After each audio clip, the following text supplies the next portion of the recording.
মা এবং মেয়ের লাশ, এর চেয়ে বেদনাদায়ক ঘটনা আর হতে পারে না। আজকের এই মামলাটা মোহাম্মদপুর থানার মামলা নাম্বার 29/12/2025। এই মামলাটা আপনারা জানেন বাংলাদেশের বর্তমানে খুবই আলোচিত এবং চাঞ্চল্যকর একটা হত্যা মামলা, যেটাকে আমরা ডাবল মার্ডার বলি। এই মামলাটার হত্যাকাণ্ড যে ঘটনা ঘটে গত 8/12/2025 তারিখে, খুবই মর্মান্তিক এবং হৃদয় স্পর্শকাতর একটা ঘটনা। যেই ঘটনায় সারা বাংলাদেশ স্তব্ধ হয়ে গেছে এবং শোকাহত হয়েছে। একই সাথে ঘটনাস্থলে মা এবং মেয়ের লাশ, এর চেয়ে বেদনাদায়ক ঘটনা আর হতে পারে না। এই মামলার যে আসামি আজকে আমরা আদালতে তুলেছি, গৃহকর্মী আয়েশা এবং তার স্বামী রাব্বি শিকদার।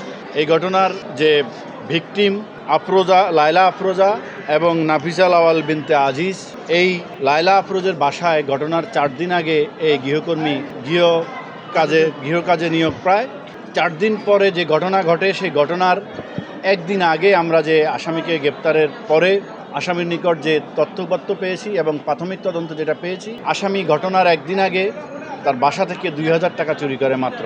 এই 2000 টাকা চুরি করার বিষয়ে গৃহকর্ত্রী লায়লা আফরোজ পরের দিন যখন ঘটনার দিন কাজে আসে, তখন তাকে জিজ্ঞাসাবাদ করলে এবং বলে যে তুমি চুরি করেছো, আমরা পুলিশ ডাকবো।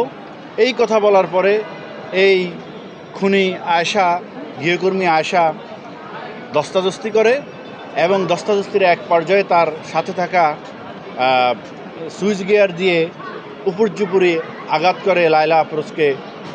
আহত করার পরে লায়লা আফরোজ যখন মাটিতে লুটিয়ে পড়ে, তখন তার পাশের রুমে থাকা তার মেয়ে ছুটে আসে মাকে বাঁচানোর জন্য।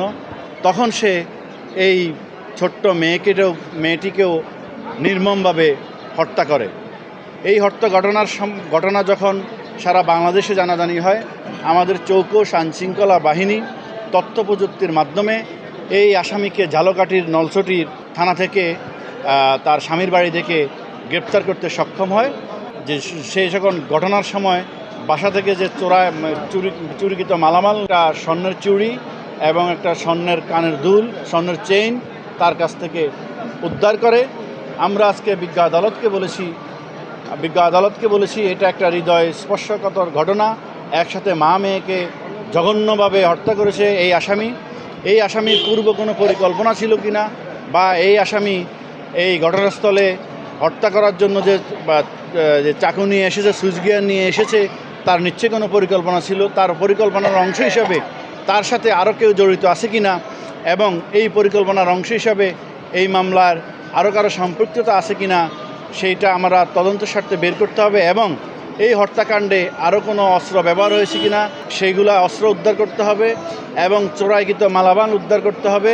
উদ্ধারের স্বার্থে এই আসামিকে আমরা সর্বোচ্চ 10 দিনের রিমান্ড আবেদন করি।